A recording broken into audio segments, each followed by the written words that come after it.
We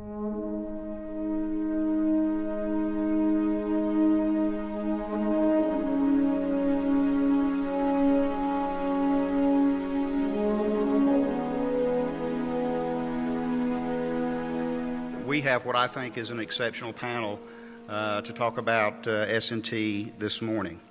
I'm going to take just a couple of minutes to talk about SMDC, talk a little bit about the changes that are going on in the command, and then talk a little bit philosophically about where I think that we need to go from an S&T perspective. So a lot of change in the command. This is actually my one-year anniversary being in the command. Actually, my first day on the job was this conference a year ago, and so General Mann, when he came in and getting the fire hose Monday, I said, "Sir, I know exactly what you're going through," because I had no clue what I was doing a year ago. But I've been here for a year, and about 3 weeks after I took command, here's what transpired. One of the SESs in the Tech Center informed me that he was moving to D.C. General Formica actually told me that he was going to retire this summer, which he did. That was close hold information. About 2 weeks later, Dr. Levan informed me that he was going to retire, other SES. And then right after the first of the year, Deborah Weimer came to see me and said, "Hey, guess what? I'm going to retire as well." So, I started taking that a little personally. I didn't know if I maybe it was because I hadn't had my deodorant on or something. So, and that was just a confluence of events. And so I view change a little differently than most people do. And while every single one of those individuals I mentioned are great Americans and have done just phenomenal things for our Army and for our nation, I look at change really as an opportunity. And where we're at as an Army and a command and a nation, we have to really look forward where we're going and look for the kind of skill sets that we need to help take us through these difficult times and still maintain the capabilities that we have. And so start with General Mann, and most of you have met him. One of the things, this is my 5th general that I've worked for as a deputy. And so a lot of people say, well, hey, you got a new boss, and, how's that going? What kind of guy? So look, in every single case, the Army has always gotten it right. Not one time, at least for me, has the Army not selected the right person to be the commander of the following commander. And that's exactly the case with General Mann. We had the opportunity before he took command to do a few transition briefings. I'll tell you something, he's smart. He picked it up quickly. He understands what we do as a command. And most importantly, I think, sir, is your focus still on the warfighter. And given all of this issues that we're going through in the turmoil, General Mann has made it very clear to us that we are going to continue our vigilance and maintain our support to the warfighter. Sir, welcome, and we're glad to have you and look forward to having you here for the next maybe 5 or 6 years. Don't know. A couple other things that are going on, obviously in our technical center, which is our material development arm of the organization. As I mentioned, we had 3 of the SESs that retired or moved on. And I'm pleased to say that we've hired 2 of the Tier 1s that were open. And so in Mark Swenson's job, in the Space and Cyberspace Technology Directorate job, Mr. Tom Weber was selected about 3 months ago for that position. And then this week, in fact, Monday was his first day, Rick DeFata was selected as the director for the Emerging Technologies Directorate. Now that's Dr. Levan's old organization. In addition, we are in the final throes, and that's about all I can say, of selecting a Tech Center director to replace Ms. Weimer. So let me just say this. I could not be more excited about the quality of leader that the command has selected to lead our technical center. And it's going to give us some very, very strong opportunities to go do some things, maybe redirect ourselves a little bit, get a little more focused, and do the things that we need to do as a command from a material development perspective. My view is, of the Tech Center, is we have some fantastic work going on. You've heard, I think you heard Dr. Kendrick this week talk about some of the directed energy work he's doing. You heard John London talk about low-cost launch You're going to hear my other 500-pound brain guy, Lieutenant Colonel Marshall, over here talk a little bit about nanosat in a few minutes. And of course, we have the advanced hypersonic weapon going on. There's a lot of things going on in the Tech Center. Phenomenal work, phenomenal workforce, but we need some direction. We have got to decide as a command where we're headed from, what our core competencies are, and where we are headed. So Tom Weber has already gotten this mandate. Rick DeFada came to see me Monday, and about 4 seconds into our initial conversation, he got this mandate. And I can tell you that the new Tech Center director will also have the mandate to sit down and let's decide what we want to do and what we need to be involved with from a technology development perspective. So that's the change. That's kind of what the mandate and the guidance is going to be for the new personnel coming in. But when we sit down and talk, there's a couple of key tenets that I think are very important, and especially right now. And the first one is we have to have a roadmap. Okay, so I'm going to digress, and I'm not sucking up to General Jones or General Curran, aviation guys, but I'm going to go back to my days at the Aviation and Missile Command. The aviation PEO, I thought, did a fantastic job of laying out their roadmap for their systems. So if you go over to the PEO and see General Crosby or Rusty Wigger, they've got a horse blanket, if you will, that shows Black Hawk is here. We're going to try to sustain the current configuration for this many years. We're going to modernize some things that are critical from a capability perspective, and then that's going to lead to some common aircraft that we'll work to develop, in the very distant future. Same thing for Apache, Chinook, UAS, just pick one of those, and they've laid it out. So the fact is that when you lay all that out, your S&T strategy emerges. You often hear me say that I do not believe in science fair projects, okay? We're not going to do S&T just because, engineers like it and it's done in a vacuum. It has to be part of a bigger strategy. So from an aviation S&T perspective, when it was briefed on at the DA headquarters, you had General Crosby, who was the PEO that went. You had the commander of AMCOM over sustainment who went. You had the two-star at Fort Rucker who went, the school commandant. You had the Eric Edwards from the AMRDEC who went. And then you had the Special Operations Community out of Fort Eustis who went. They went together, laid out the modernization strategy, and from that, we're able then to talk about the needs from an S&T perspective. What are the technologies that we need to develop and invest in at the various points over that horse blanket to make sure that we're able to achieve those capabilities? That's a powerful model. And frankly, we don't do that right now, especially in our space area, and we're trying to work some of that right now. We just do not do that. So that's one of the tenets that we're going to look at. The second one is that we have to better integrate inside our command. So we're very uniquely organized in the Army.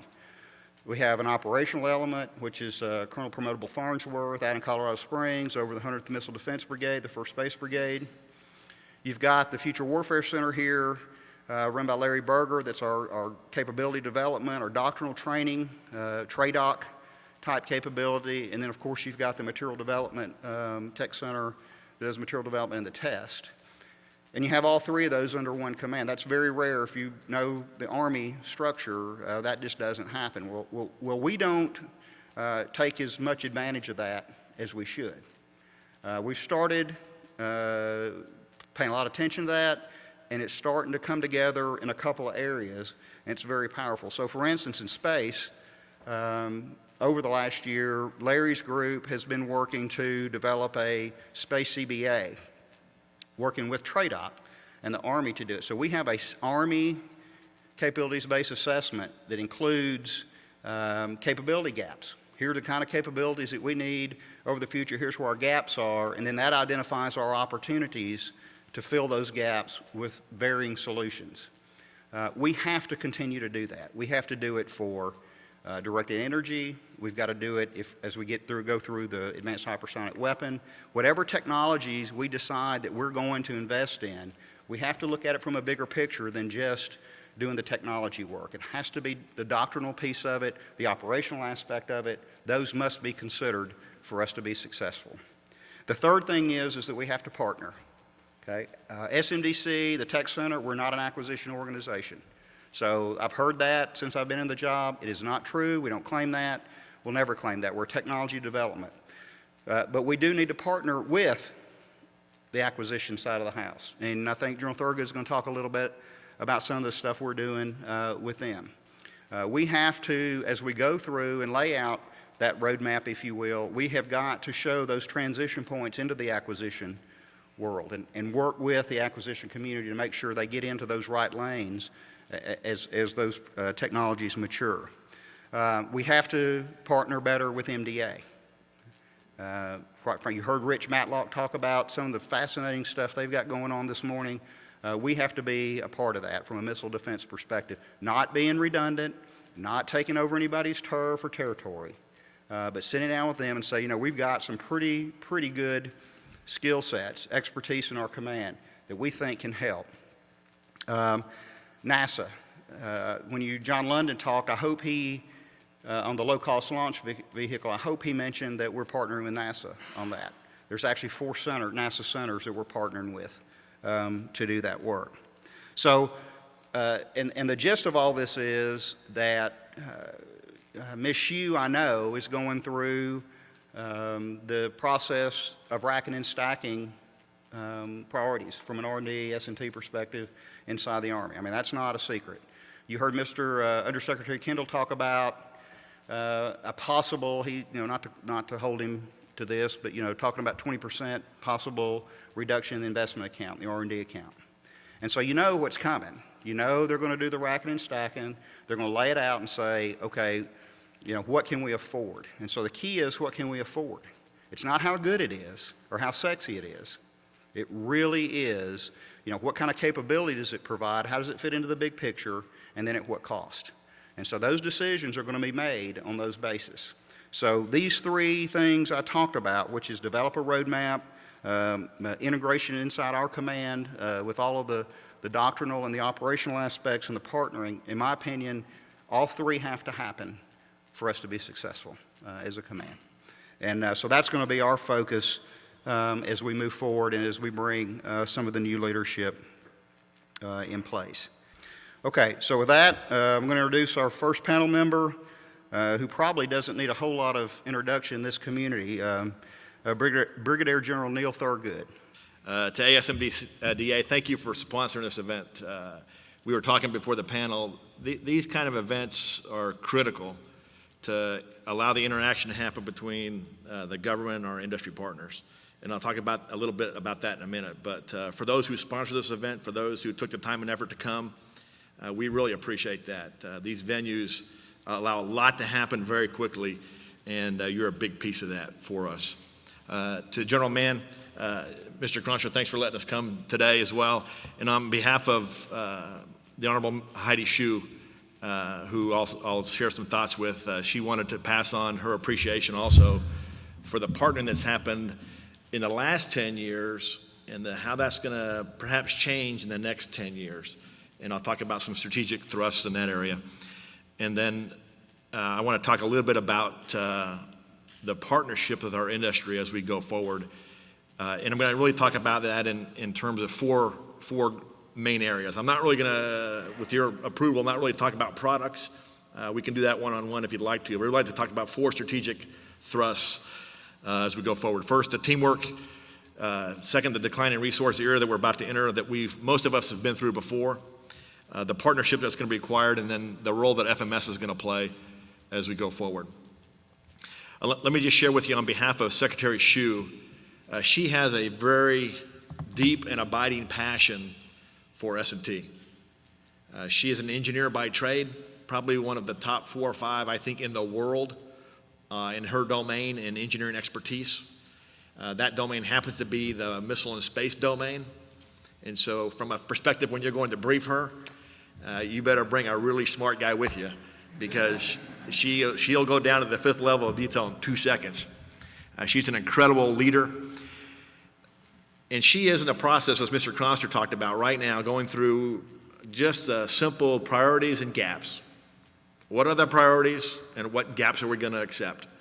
And it's really not much more complicated than that. There's lots of spin doctors out there, but it's simply what are the most important things we must do with our resources? What are the things we'd like to do but can't do and are going to accept risk? And what are the things that we just don't have the resources to do? And so those decisions are being made in real time in the Pentagon by that select group of leaders who've been called together to address the POM. And as I mentioned to some of our industry partners yesterday, we're still working on 14. You know, that budget is in the process of being finalized. We're going through the marks and reclamas to the marks right now. And then the second piece of that is the 15 and beyond POM hasn't been sent across the river yet, and we don't know that answer because we haven't resolved the 14 issue yet. So I would invite you not to think that we're hiding information. The fact is we don't know the information, and that hasn't been given out to the PEO structure at this time. And we'll get that shortly, I suppose.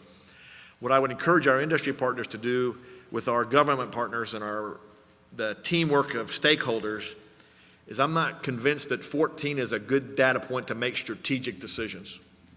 I think the POM process will inform us of strategic directions. We're in turmoil with our 13 budget and our 14 budget. And so we'll definitely get some information from that process, but I think the strategic long-term basis to make those kind of corporate decisions, those kind of Army decisions are really going to be manifest in the POM as it gets sent across the river. So I would ask us as we look through that process to help us keep the perspective of the decisions that are being made in the sequence they're being made. Let me focus on the first axis of advance main effort is our teamwork. And I would just offer that the lessons that were learned by a bunch of our senior mentors that are right here on this table that slapped me in the head a few times over the years, trying to get the synergistic effect of the six-pack in aviation into the big nine in missile and space and trying to do that same process in the missile and space world. And so what you're really seeing for the first time in recent years is the PEO engaging with Steve Cornelius and the S&T community. So we're aligning what we're doing in the near term, mid-term, and far term with what the S&T dollars and resources are being allocated. So for the first time, I think in several years, we had our first S&T laydown where Steve and all his teammates and all of our commanders got together. Okay, and here's where we're headed. What are you working on? Because in the era where we have 6.1 and 6.2 and 6.3 money that's declining, and we have to focus our basic research money, our 6.1 money, in alignment when we get to 6.2 and 6.3, we really need to be solving threshold and objective issues on our CDDs. That's what our soldier needs us to do. When we start applying research, moving from a good idea in basic research to an application in 6.2 and 6.3 money, that has got to be focused on our soldier. It's got to be focused on solving problems on requirements we have approved that we're not currently meeting. And those are our thresholds and objectives in our current requirements documents and the thresholds and objectives in our future requirement documents. And it doesn't matter if it's the Maneuver Center of Excellence, the Aviation Center of Excellence, the Fire Center of Excellence, and SMDC, which we consider a center of excellence, as we're the material developer from that community when it comes out of their S&T efforts. So we really have to make sure that's aligned in that process. So it's an incredible teamwork that's happening, and as we go forward in time, we need to solidify that. I'd ask for your help to do that as we go forward. Secretary Hsu has all the PEOs develop a 30-year strategy. And that may seem like a long time out, given that we have a year of execution budget and a POM cycle that's only 6 years long. But it's really important that we set the course and then adjust the course from the baseline. And that's really the intent of what Secretary Hsu has asked us to do. So each of your PEOs and our PEO and each of our product managers for every product has a 30-year plan. And if you haven't seen that plan, then I would invite you to call our 06 counterparts or call me and we'll give it to you. It's not secret. I give it to anybody that asks for it. So you can see where we're aligning our priorities with the Army's priorities and where we're accepting gaps with our resource constraints. As you do that, and as we team together in this process, I think we have to look at S&T in two areas. Over the last weekend, in preparation for this, I reread Clay Christensen's book called The Innovator's Dilemma. And he talks about sustaining technologies and disruptive technologies. In S&T, we often think as this place where we only focus on disrupting technologies, the real modernization thing. I would offer and ask for your help in an era of declining resources, big muscle movements, big product buys aren't going to be the norm. What's going to be the norm is modification.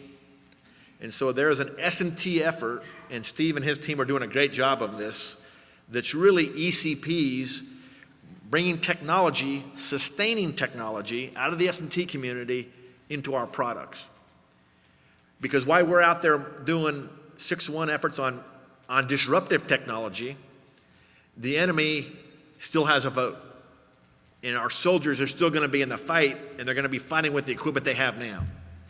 And so we need to focus some of our S&T effort not on just big ideas for modification in the future, but disruptive technologies, but really sustaining technologies and increasing incrementally what we do. And then at some point there'll be a tipping point when we no longer modify the piece of equipment and we go to a new disruptive technology piece of equipment. I'll give you an example. In the Patriot system, which we've been fighting for years, we've been modifying the man station. And so if you went to a Patriot unit today in the Army, one of our 15 battalions, you'd see a big scope. It's been there a long time, and it hasn't really changed. We are now modifying that to the modern man station, which is simply a big scope digitized on a touchscreen. That's really what it is.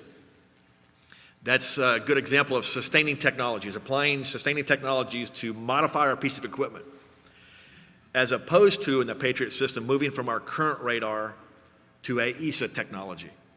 That's disruptive technology. It's fundamentally different than how we fight our current radars today. And that will give our warfighter a new way to fight the system that we don't have today. So the difference between sustaining technologies and disruptive technologies, in acquisition we call that modernization versus modification. And so the cycle we're in right now is about modification. It's about time to market. It's about using the IR&D money you have with the limited resources we have, with the S&T dollars that Steve has, as a partnership to bring capability to the warfighter as quick as we can. And so I would just leave the thought with you that that perspective will really help us move forward with rapid succession and supporting our warfighters, because we're going to be in the fight, whether it's in Asia or the Middle East or name the COCOM, for a long time. The priorities and gaps that Secretary Shutes has us working on our 30-year strategy align us in that manner. The second main axis I'd like to talk about is the decline in resources. There's no doubt that the military in itself is going to get smaller. That's going to drive a change in our TO&Es for our units. It's going to drive a change in the demand for number of pieces of equipment in those units. And all that is going to change our strategy. So what we think we know today and how we're executing, I would suggest that perhaps is going to be adjusted over the next 90, 180 days, depending on what comes from the 14 budget, from the PALM budget, which ties to the earlier thought of, I wouldn't necessarily react to the release of the 14 budget to make strategic corporate decisions. I would align that with what happens with the release of the PALM budget. That will really be a good indicator. All that has to be laid against the sequestration piece as we go forward. We're also in an interesting time for our Army. On the operational side, all of our current brigade commanders and all of us new one-stars grew up in a time of combat. So we commanded as companies, battalions, and brigades in combat. And we solved problems, and you helped us solve problems the last 10 years rapidly with money. Time was not the issue. Time was a given. We need it now. We solved that dilemma with money. And so all of our leadership that's now coming up in the Army grew up in that era. Same with our acquisition professionals. Right? We grew up in a time when we could go into the building and go, we have a JUONS and ONS, an urgent need, get this thing approved, let's get it out there really quick. And we didn't do all the material development, the DOTMO PLS stuff that Mr. Chronister was talking about in that process necessarily. That wasn't the focus. The focus was getting the need to the soldier quickly and rapidly. And you did that, and I'm going to give you an example at the end today. Same with our industry partners. All your managers right now, your middle managers that are our peers, grew up in a time when we solved problems with money. We had lots of money to do that. Congress appropriated dollars, and our allied nations helped us. We have to fundamentally think of this differently now. We can't use that argument. The argument that we have an urgent need to get someone in theater now is not very strong in the building. The resources where we can solve the problem, schedule problem with money, is no longer going to be valid. And so I would invite us all to think about this a little bit different. And we've been through this before. This isn't new. We know how to do this. We just have to realign ourselves to the same things that we understood, that we're relearning now, that we knew 15 years ago, that we knew 20 years ago as we went through this process, that cycle, that sine wave that we're in. And so I would ask for your help in that process. Help us think of this differently. If we approach it the same way we did the last 12 years, when we go together to your leadership and to the Army leadership and to our stakeholder leadership, we're not going to have a chance of success. We've really got to think about that a little bit differently. And then the third axis I'd like to just talk about briefly is the partnership. In our PEO, along, as I mentioned with our AMCOM and our SMDC team, our MDA team, we are partnering together in this domain perhaps like we haven't in several years. We're trying to figure out how when we're doing a Patriot shot, like we had at White Sands Missile Range this morning, how can I get MDA involved with their test program? How can I get SMDC involved with what they need to do? How can I get the S&T community involved on the same event? So historically, 10 years ago, the last 10 years, we all had our own little plans, and we were executing our little plans. We can't do that anymore. We can execute the plan with combined resources for the same end state, but we've got to combine the resources. So we've been over to MDA and met with Major General Heidi Brown. We've been over to SMDC. We've been over to Steve's group. Okay, this test is coming up. Who needs to come and play? Because if I'm going to get a Patriot battalion out there, let's take advantage of that Patriot battalion. Let's just don't get them out there for one shot and then send them home with the cost of a few $1 million. The same is true with our supply reliability program. Every year, out of the missile community, we pull Javelins, TOWs, Patriots, ATACMs out of the inventory and we shoot them to make sure that they're doing what they're supposed to be. For 10 years, we've been letting the person out at the test range here on Redstone shoot those missiles. So Thurgood shows up, and I'm like, we got to stop that. Let's call General McDonald at the Maneuver Center. Let's get some soldiers up here to shoot that missile. And so this last month, we did that. Steve actually got to shoot one. The person at the test range who shot 6,000 of these things doesn't need to shoot one more. He knows how to do it. The soldiers, and I'll give you an example. We had one of the NCOs from Fort Benning come up to do this shot. We got to do the shot. It's a test. He's the Army's trainer for Javelin, had never shot a Javelin. So we bring him up, and he gets a chance to shoot a Javelin. We're doing the same SRP test, but we're looking at it differently. Let's get the most out of the event with the combined resources that we have. And so I'd ask for your help in that. If we're doing a test and you know about that test and you need something done, let's get an agreement going and let's take the most advantage of that test. We're going to do a lot of Patriot tests next year. We're doing MSE missile tests next year. We're doing TOW tests. We're doing Javelin tests. We're doing Hellfire tests. Let's take advantage of those for all the things that we can do together rather than a historical look at just that stovepipe event. And then the last thing that I'd like to talk about is our FMS partnership. It's critical that we keep our long-term opportunities for the Army available, and I'm being a little bit selfish on behalf of the Army. If we want to keep production lines open as our resources decline, we've got to get our allied nations involved. We're not going to be able to keep our production lines open with what we're buying. So I've offered to all of our stakeholders here, I've offered to all of our industry stakeholders, let us come and talk to you about the FMS process. It's not mythical. It's not this bizarre thing. It's just a timeline. And we can plan together and work together to get that engaged so that we provide the Army the opportunity to keep viable decisions open, and we use the dollars and resources of our partner nations that we're going to go to war with to do the modifications to some of the systems. That's very important to us. So open invitation, anybody that wants to come with us and our partnerships, our stakeholders are here at the table. We'll open that door and explain the current FMS process and open that opportunity to engage on that level.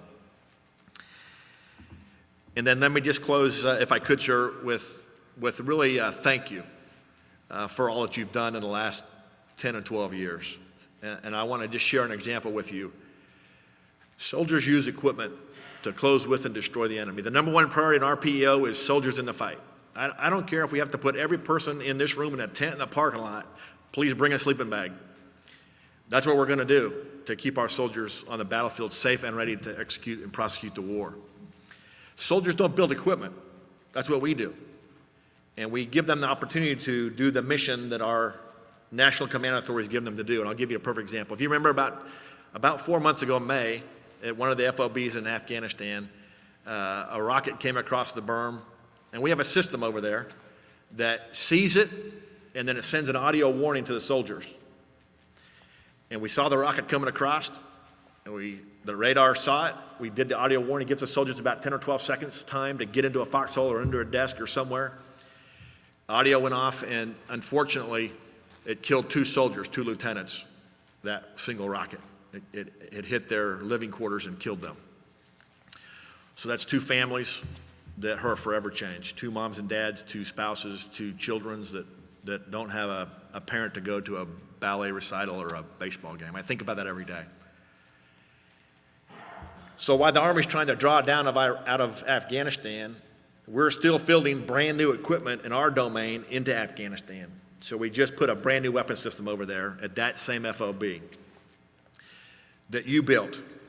Our industry partners built in conjunction with the government S&T effort, in conjunction with the AMCOM effort, and in conjunction with the PEO effort. They declared IOC on 9 July. 48 hours after the unit declared IOC, the same thing happened. A round came through, exact same round. Came across the berm, the radar saw it, the audio went off, and the weapon system we put over there shot it out of the sky. Think about that. You provided the opportunity for that soldier, I don't know his name or her name, to live one more day, to go home for Christmas, to go to a ballerina recital, to go to a Little League game. And they don't need to know us. All they need to know is when they push the red button, the missile goes where it's supposed to go and does what it's supposed to do. Declared IOC on one day, 48 hours later, first intercept. 24 hours after that, the second thing, exact same thing happened. Same round came across the berm, the same FOB, radar went off, siren went off, weapon system shot out of the sky. And so I would just tell you and offer to you today that on behalf of our soldiers and on behalf of our PEO, thank you for what you're doing. It's an incredible task that we join with you to do. It's an incredible thing that we provide our soldiers to, and more importantly, it's an incredible thing, an opportunity that we provide our families of our soldiers to come home. This is hard business. It's complex business. And we need your help. We ask for your help to continue to go forward as we do this. And on behalf of our soldiers and our families and our PEO, thank you for everything that you're doing. And hopefully we'll get a chance to answer any questions, Army Strong. I want to tell you a little bit about the Missile and Space Intelligence Center and then talk to you about how we use technology, how we apply technology, and how our work has a relationship to what you do. And a recurring theme throughout this is that we really need to be working together, and I'll talk a little bit about why. The Missile and Space Intelligence Center was started on Redstone Arsenal in 1956, so we've been there a long time. I was not there then, but nevertheless, we were part of the Army for many years. We've been part of the Defense Intelligence Agency since 1992. So we are part of the national intelligence community. It gives us a lot of responsibilities supporting a lot of different customers. Our job is to evaluate the characteristics, performance, operations, and most importantly, the vulnerabilities of a set of weapon systems. Vulnerabilities includes left of launch, right of launch, kinetic, non-kinetic. Our job is to find ways that we can defeat weapons on the battlefield so that our assets and our forces are successful. Our assets survive and our forces are successful. The set of weapons that we address include air defenses, particularly surface-to-air missiles. We look at anti-tank guided weapons. We look at directed energy weapons. The areas that concern you the most is that we look at theater ballistic missiles. We look at foreign missile defense systems, and we look at ground-based anti-satellite systems. So we work a lot of areas that you care about and areas that we believe we have a very strong role in the community. MSIC is a purple organization. We have representatives from all the services at our center, as well as a large, very talented workforce of primarily engineers and scientists.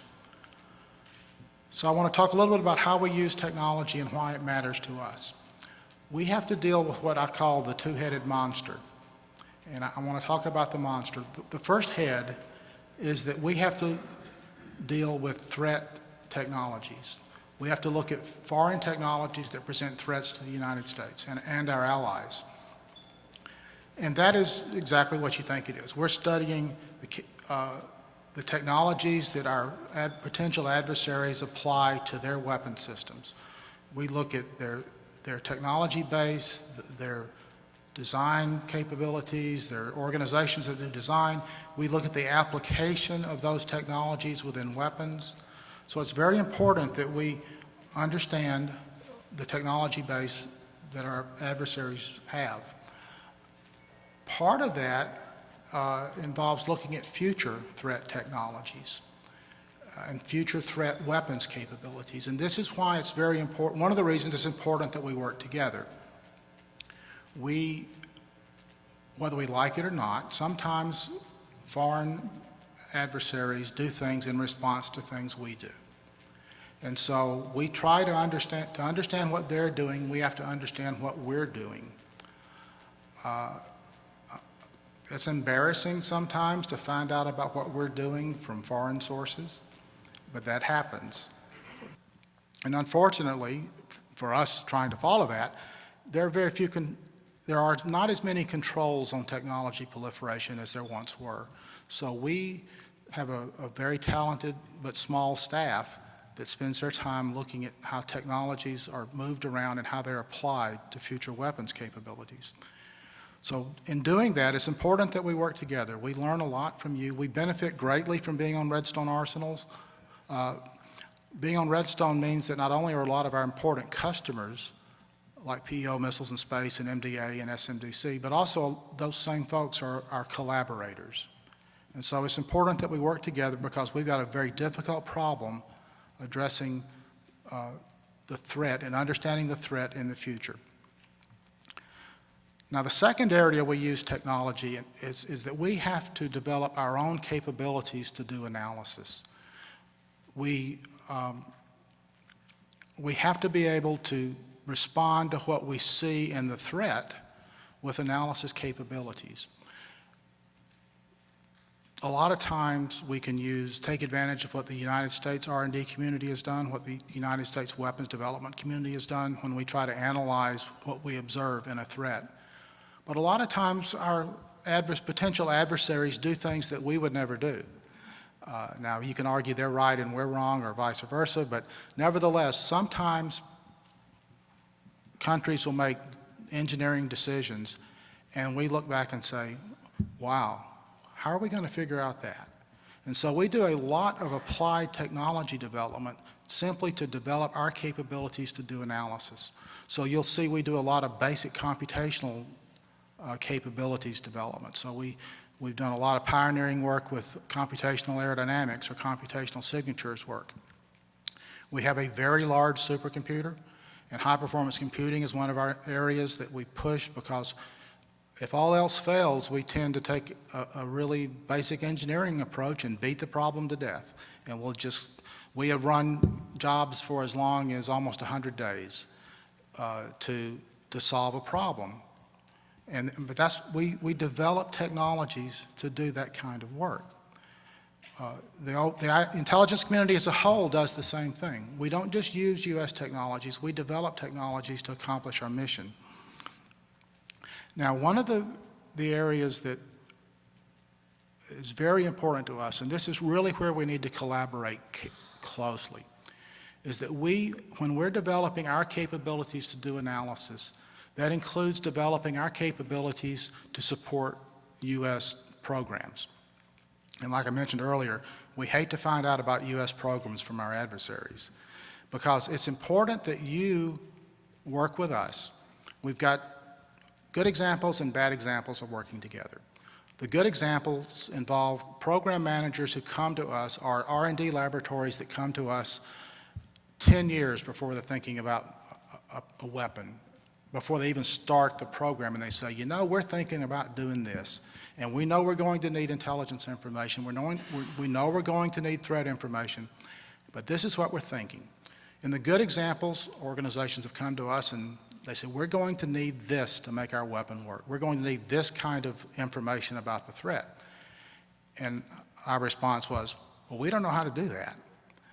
But it's far enough ahead that while they were developing their basic capabilities for the U.S. weapon, we were developing the capabilities to support them. So we started R&D efforts to do what they needed to make their weapon work. And we've got some very good examples of that, and it works very, very well when we get together and work early. On the other side, there are several major weapon programs today that are in a very bad situation because they did not come to us and say, well, this is what we're going to need 10 years from now. And it's 10 years later, and we're having to tell some programs, you know, we just can't do that. The U.S. intelligence community cannot support you. You did not talk to us. Now, that's a bad place to be. You know, we don't like that, but it points to the need to collaborate. Some of these programs made assumptions about the capabilities of the intelligence community, the assumptions that I think must have come out of comic books or came out of Tom Clancy novels or something, because we just cannot do some things without making an investment in the development of our technologies to do those things. So please encourage each other to talk to us and let us know what it is that you think you're going to need intelligence to do. One of the big areas, so we've got several, in response to programs, in response to customers, we've got several major innovation areas underway. One of the biggest ones is knowledge management. And we deal with lots of information. We have to go through lots of information to determine the characteristics of the threat. At the same time, U.S. weapon systems are they have voracious appetites for intelligence information.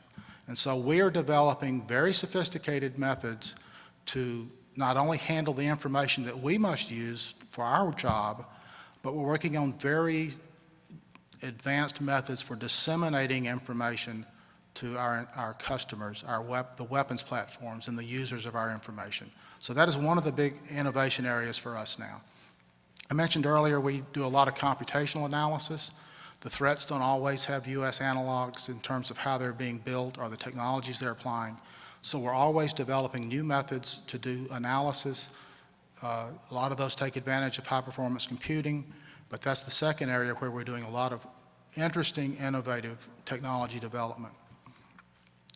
We're also very big, like everyone else, we're very big into modeling and simulation. We've grown our capabilities over the years from doing very basic weapon component simulations to being able to do weapons systems. We're becoming increasingly sophisticated in our modeling because this is what our customers need in representing not only single threats, but integrated threats. And even now we're working with OSD on some capabilities to develop entire methods to model and simulate entire campaigns at very detailed levels so that we can actually look at the way weapon systems interact. So that is a third area of innovation that we consider to be very important. and we're applying as much advanced technology and the right technology to address those issues. So the bottom line is that we're using technology across the board to not only do our assessments of the threats, but to provide information that matches what our customers need. Please talk to us. Please work with us. Despite what a lot of people think, it is possible to get on MSIC's complex at Redstone. You go through several gauntlets of gates and things like that, but you can visit us. We do have phones. And I want to encourage you to, whether it's with MSIC or our sister organizations, such as the National Air and Space Intelligence Center in Dayton, or the National Ground Intelligence Center in Charlottesville, or the Office of Naval Intelligence in Maryland, I encourage you to work with us. We think working together we can accomplish a lot more to ensure that we can be successful on the battlefield. So that applies to industry, government, and academia. Again, we believe innovation and collaboration is the way to move ahead. Thank you very much. It's a pleasure to be up here, and to thank the ASMDA and the corporate sponsors for this opportunity. Sirs, it's good to see you all again. Thank you for being here. I'm going to talk about S&T and collaboration, but I want to start off, we've had several changes at the Aviation and Missile RDEC in the last few months. And some of you may be aware of them, some of you may not. So I wanted to go through some of those changes. They're substantial. My boss, Mr. Eric Edwards, has taken on a job to look at the strategy for the AMRDEC. How do we position ourselves for the future? How do we do the Army justice in what we do? How do we collaborate with our partners across not only the Army but the entire defense community? So I want to start with that. Many of you know the AMRDEC's headquartered here in Huntsville at Redstone Arsenal, but we have locations across the country. We have people in Moffett Field in California. We have people at Langley in Virginia, out at Colorado Springs, and down in Texas. So we're spread geographically across the country. Most of our missile work is done here or in Colorado Springs, where we have a detachment out of the AMRDEC that supports MDA out there. So we've had three major changes in personnel that I'd like to discuss or tell you about. Most recently, in fact, yesterday, we had a promotion ceremony for Bill Colson, who was promoted to SES as part of the new Systems, Simulation, Software, and Integration Directorate. And what Bill will be doing would be looking over 4 existing directorates and providing senior guidance to those directorates, which includes system simulation, where the hardware in the loop's done for many of the missile defense and other systems. The software engineering directorate, our operations staff in the AMRDEC, and our group directorate that provides the chief engineers to many of the project offices in the community. So it's a big job. It's about 1,000 people and $2 billion worth of work every year. So it's quite a challenge. So I think Bill's a good choice for that job. He came out of the aviation and also the test communities, so he's got a good handle on the challenges that he faces. We had a retirement of an SES this summer. Miss Patty Martin out of Engineering Directorate. Many of you know her. She spent her career here in Huntsville doing great things to support both the aviation and missile communities. She was replaced by James Lackey, who came out of OSD, and we're happy James is in town. He's been here for about 6 months and is making a difference in Engineering Directorate. The last major change was in our Aviation Engineering Directorate that is the airworthiness, delegated the airworthiness role for the Army. And that is Mr. Jeff Langout, who was promoted less than a month ago. And he came directly out of the PEO aviation world and has a good relationship with them and understands their challenges as he goes forward with doing what he needs to do to support them in that. Neal Thurgood talked a lot about the partnership we have between the AMRDEC S&T community and his PMs. And I'd like to second that. I've been working in this community for about 28 years in S&T and then program support. And in my career, I've never seen a tighter shot group than we have now. As his PMs were briefing Ms. Shue about 6 months ago, and I think, Neal, you were the deputy at the time,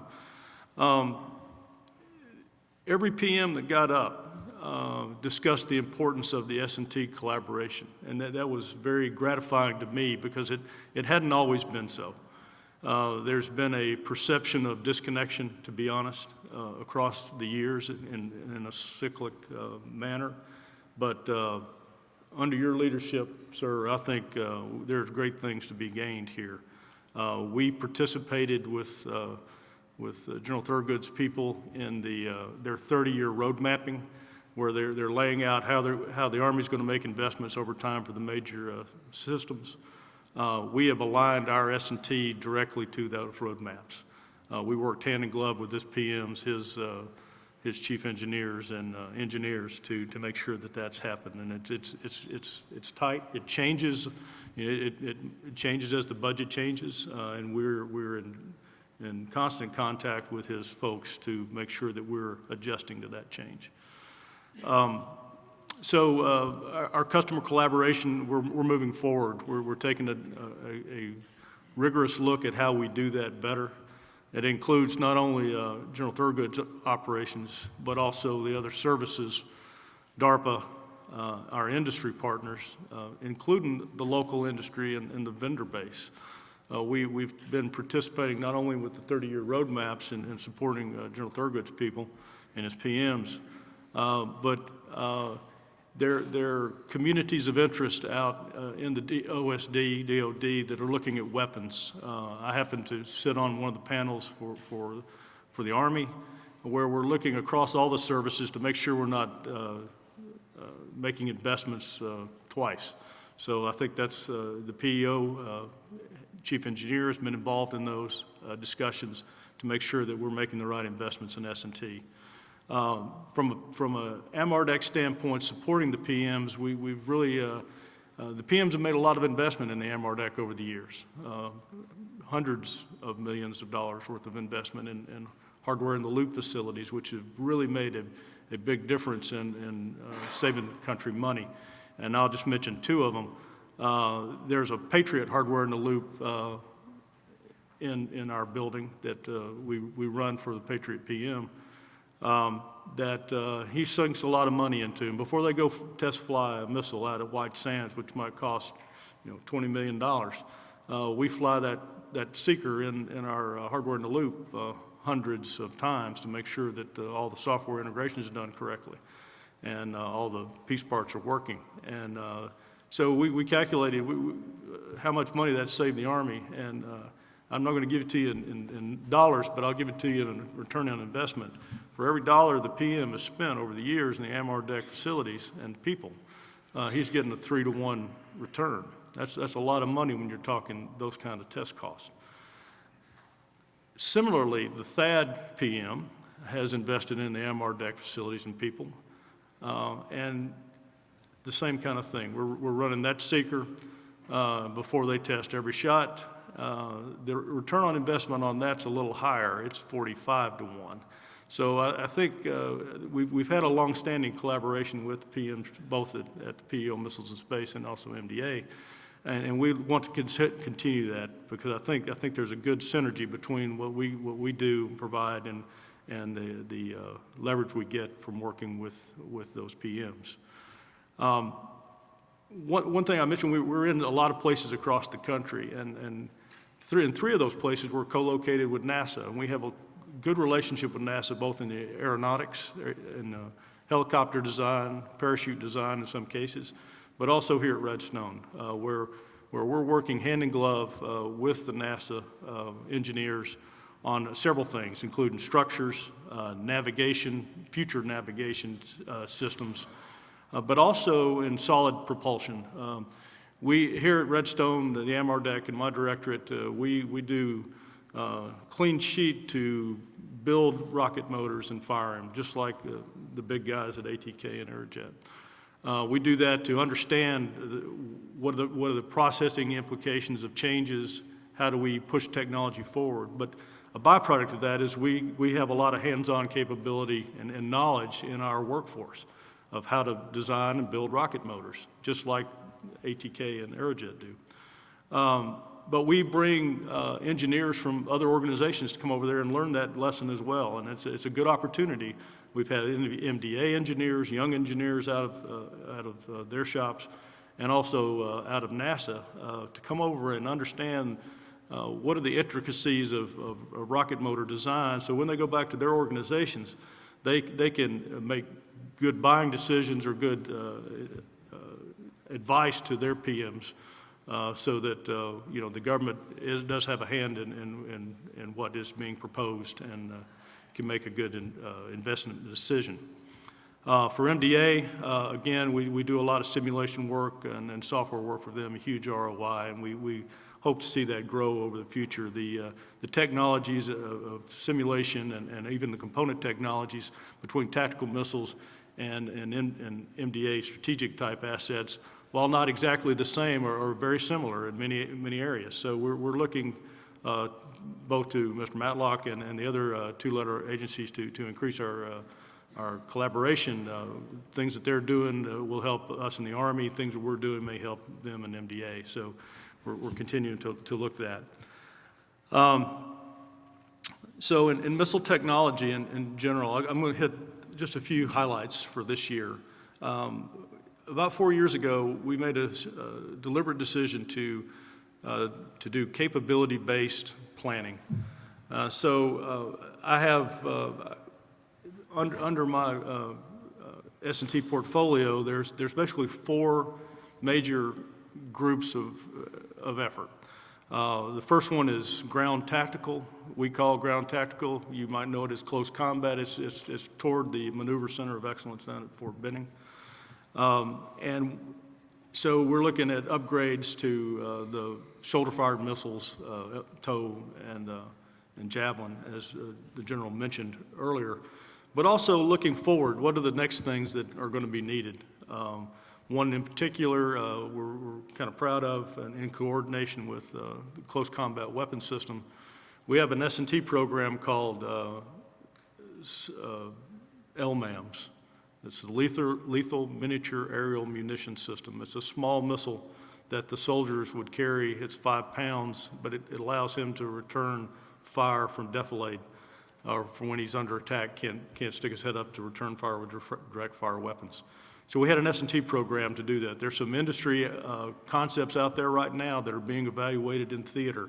We have put technologies into those and made those more effective, and they're doing great things over in Afghanistan today, partially because of the industry investment, or a lot because of the industry investment, but also the government investment in technologies to upgrade those systems. And I think that's going to be moving forward as maybe one of the unique ones that may get through as a new system.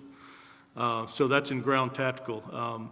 Aviation weapons, in addition to the upgrades we've done with Hellfire on Predator in particular, by upgrading its navigation system with S&T components to make it more effective when fired off Predator. We're also looking forward, along with PM JAMS. We've been investigating for a few years and are making some good progress now on modularity. And modularity's been looked at for a long time to try to be more effective and efficient with what we do. But what we're looking at is a construct where we can have PM-controlled interfaces, both electrical, mechanical, and functional relationships, interfaces, that can allow the PM to broaden his vendor participation. So if you control the interface, you control the cost of it, we think, control the cost of the affordability of these systems. It may change the way we buy missiles in the future. We don't know. We're making that investment along with participation with the PM shop. to understand what the pitfalls of that might be and what needs to be spec'd out and what needs to be required and who needs to control what. But I think it's a good thing. Again, we've been doing this for a few years.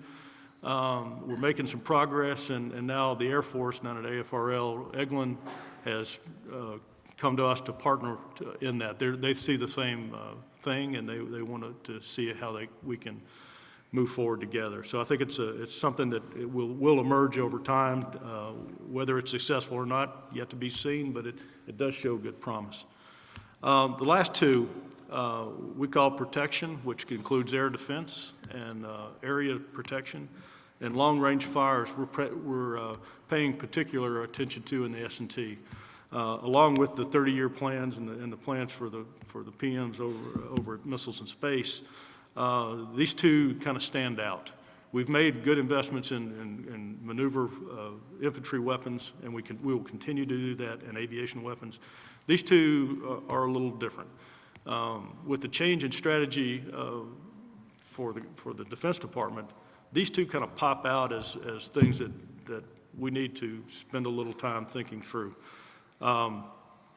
Whether it be upgrades to Patriot or Sentinel radars or Patriot missiles, but also in algorithms to understand once we get a track on a target, how do we know what it is? So combat ID is being worked very hard in the S&T community right now, especially for UAVs and cruise missiles. UAVs tend to look a lot like general purpose aircraft and other things, and you do not want to make a mistake. And so we are working very heavily with the other services, industry, especially both the big guys and the in-town support contractor community to develop new techniques to make sure that when we pull the trigger, we know what we're shooting at. In long-range fires and protection, the big investment we're making right in S&T is to figure out how we're going to do navigation if we have the degraded environment. So a lot of our systems are GPS either guided or enabled, and MLRS it is enabled by GPS, enhanced by GPS. But if we go into a theater where those signals may be not there or wrong, we're looking at how do we bring on technologies from multiple sensors, not just GPS, not just inertial. And so we're looking at how we synergize those signals to give us the kind of accuracy we enjoy today, but in a different environment. So from an industry standpoint, that's something that we would be very interested in seeing what you're doing and looking to collaborate on those kinds of things. One thing we've found in the last few years, and we probably knew this, but we just maybe refound it, is that we're sometimes not good listeners. And one thing that we're really stressing right now in these 4 capability areas, in our interaction with the TRADOC Centers of Excellence, and I get to interact with 3 of them. They're all important, and they all want you to spend all of your money on one thing, just like the PMs, sir. So balancing that's kind of tough, but one thing we've really taken to heart is to try to listen to what those soldiers are telling us. And the one thing that we're trying to do better at, to do better, is to bring some analytical capabilities to those user communities as they're thinking about what their future requirements are, to give them a little better view of the trade space from a technology standpoint.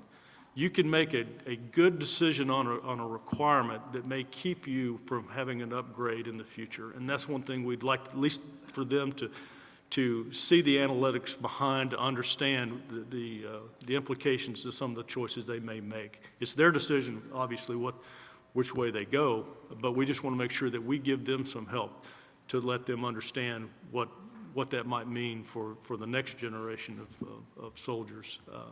If you need to upgrade, you may be painting yourself into a corner before you know it. So that's one thing that we're really focused on. Other things, we're looking at fusing multiple sensors on the battlefield. We're doing this in Afghanistan currently with some S&T hardware. So that's one thing that the industry can help us with, is how do we take what you have that either may be in the field today, organic to the Army, in my case, and how do we work together to figure out how to get those interfaces, those feeds back into the TOC to make either targeting decisions or SA decisions that we can't make today. That includes space. So, I think the work that I think you're going to hear about in just a minute is going to be a big part of that. I think that's one of the future areas that we're going to work hard with SMDC to make sure we understand the capabilities of the nanosats and take into account their signals and to help the soldiers on the battlefield through what we're doing as well. So that's, I think that's, I'd like to end there. We appreciate, at the AMRDEC, we appreciate all the industry partners, the government partners, sir, you especially. He's my number one troublemaker, but it's a good partnership. But from an industry standpoint, what I'd like you to do is, our doors are open. We want to come hear your ideas, what you're working on in IRAD. We don't want to make investments twice, and we want to leverage what you're doing and do so well. With that, thank you, Ronnie. First of all, I'd like to say in over 20 years worth of military service, more than half of that deployed into operating areas with soldiers. I have never had the privilege to work with a more dedicated group of Americans anywhere on the planet. So hats off to everyone in this room for all the great things that you do. And I would echo what General Thurgood said earlier with the dedication and measured support that I see daily around here as we fight our way through the challenges. So with that, first slide, please. It's always nice to understand where our senior leadership is going as we explore a new environment. And one of the things we know from combat operations is unity of effort is key to success in a complex operation. And so I think we all understand that we're going to move into an era of dispersed operations and greater responsibility and shifts to other theaters. And we're going to continue to have to operate with small unit forces in austere areas. And one of the things that we see as a daily challenge to our soldiers is the fact that we can't do basic things like get advanced architectures, advanced digital systems available and deployed to them in a meaningful way in the combat environment routinely, down to the squad and soldier level. And so to reflect on a couple of things that we've heard as a common theme, S&T is a big deal right now in the Army. And that goes without saying. There are clearly two parts to S&T, and those two parts are centered on one simple principle. The enemy gets a vote. What General Thurgood echoed earlier couldn't be more true today. You could think of the budget environment as an enemy. You could think of global investment as an enemy. You could think of the challenges around the world and the proliferation of advanced technologies as enemies, and they're all changing at different rates, and they all get a vote. And so as we fight our way through the balance of sustaining our preeminent capabilities today with a very forthright and forthcoming and dedicated effort, we also have to assess the challenge space of leap-ahead technologies and how that impacts our future national defense capability and our current national defense capability. One thing the information age has taught us is that the enemy's ability to get inside of our decision cycle is getting shorter and shorter daily. That will happen at the strategic level, the operational level, and the tactical level. So with that introduction, I highlight a couple of quotes that some of our senior leaders are giving us to guide unity of effort here. Clearly, our Chief of Staff of the Army understands the need to have unfettered global reach and to make soldiers and squads the sharpest tip of the sharpest spear on the planet a reality. And he gives us some words of wisdom here to guide that thinking. And in addition to that, our senior leadership in the TRADOC community is really immensely focused on a deliberative effort. I wouldn't call it an operational pause, but as you see from General Walker's comment on here, the RFI and need to rapidly respond to wartime environment that we've been operating in for 12 years is drawing to a close somewhat in some areas, depends on the enemy again, and in some cases we need to make very deliberate assessments of where that is.